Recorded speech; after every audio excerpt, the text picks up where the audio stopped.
Olá pessoal, tudo bem com vocês? Bem-vindos a mais uma aula de Direito Processual Civil, aula 8. Olha pessoal, muito importante do tempo e do lugar dos atos processuais. Houve muita alteração do antigo CPC para o novo. Estudem bastante isso, deve cair uma ou duas questões com certeza desse assunto, tá ok?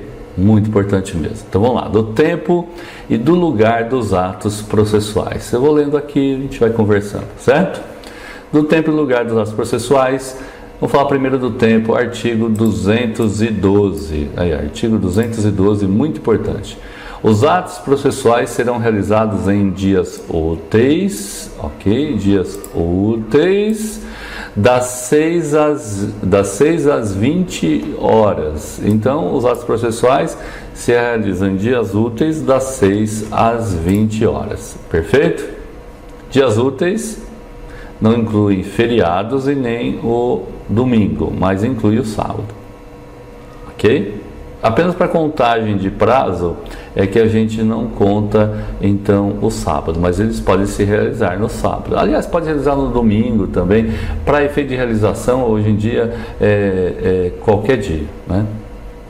Bom, parágrafo 1º, vamos lá. Serão concluídos após as 20 horas os iniciados antes. Por exemplo, começou uma audiência às 19h30, ela pode se estender após as 20 horas. Quando o adiamento prejudicar a diligência ou causar grave dano. Então, pode ser concluída após as 20 horas, se o adiamento prejudicar aquela diligência que está acontecendo, né? Ou causar grave dano. É o caso, por exemplo, de uma diligência do oficial de justiça, ele está numa busca e apreensão e aquilo se estende para depois das 20 horas. Vai causar um grave dano se interromper aquela diligência, perfeito? Ok, pessoal, continuando aí, né? Vamos lá. Parágrafo 2º. Independentemente de autorização judicial, as citações, intimações e penhoras poderão realizar-se no período de férias forense, onde as houver, né?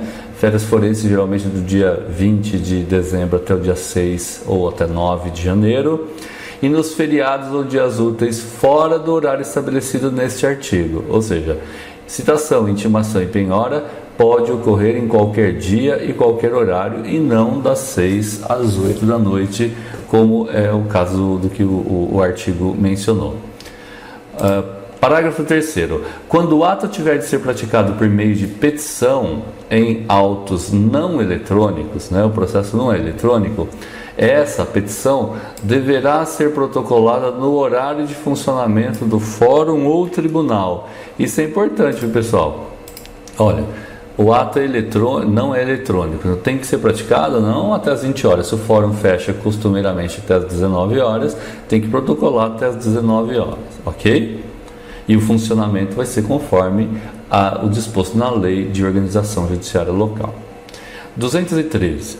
A prática eletrônica de ato processual pode ocorrer em qualquer horário até as 24 horas do último dia do prazo. O último dia é hoje, então até as 23 horas e 59 minutos, 24 em ponto, pode realizar esse ato.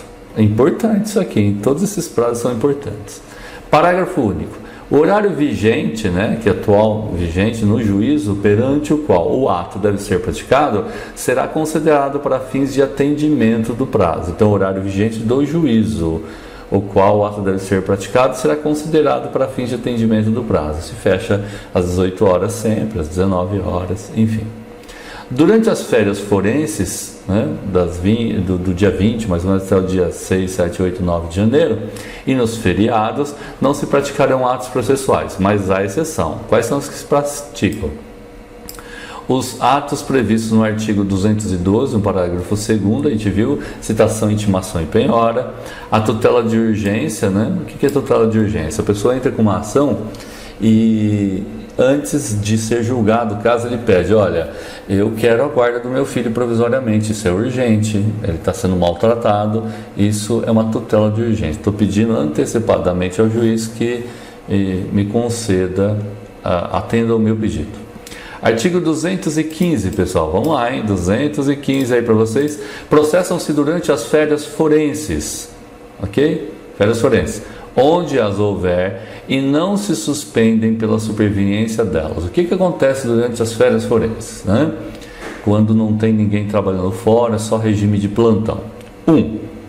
Os procedimentos de jurisdição voluntária e os necessários à conservação de direitos quando puderem ser prejudicados pelo adiamento. Jurisdição voluntária e os necessários à conservação de direito. Bom, pessoal, explicando o que é isso. Jurisdição voluntária, nós temos dois tipos de jurisdição. A contenciosa, aquela em que há partes no processo, há uma lide, uma disputa. E a voluntária, aquela em que não há disputa, só precisa da presença do juiz, só precisa da intervenção do juiz.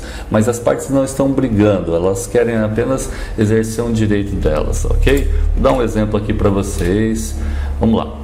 Jurisdição voluntária, né? Artigo 1º e 1103 e 1210 do CPC, que não cai nesse concurso aqui.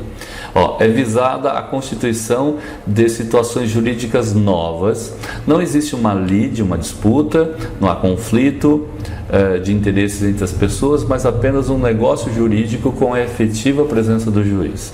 Não existe uma sentença, mas um pronunciamento judicial de administração de interesse privado com relevante repercussão pública.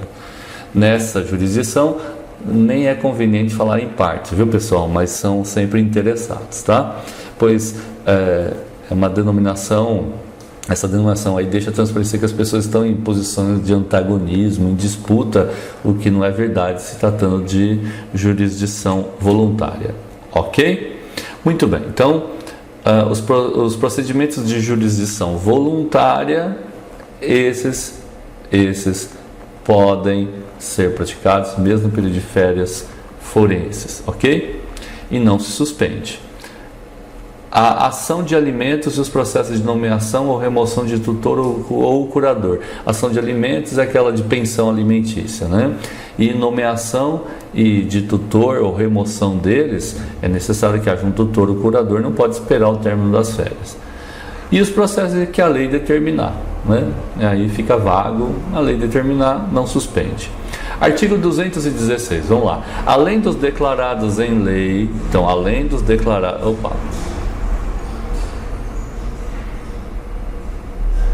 Artigo 216. Além dos declarados em lei, são feriados para efeito forense os sábados, os domingos e os dias em que não haja expediente forense. Então, retificando até uma coisa que eu disse lá atrás, né? Ao novo CPC falando, além dos declarados em lei, são feriados para efeito forense os sábados. Pessoal, eu havia dito na aula anterior, por influência do antigo CPC, que o sábado não era considerado feriado, só o domingo. Mas, na verdade, o novo CPC incluiu o sábado como feriado forense. Nossa, pessoal, importante isso, hein? Pode pegar muita gente, hein? Como eu estava mencionando aqui agora há pouco. Então, além dos declarados em lei, para efeito forense, sábados e domingos e dias em que não haja expediente forense, é considerado feriado para efeito forense, tá certo?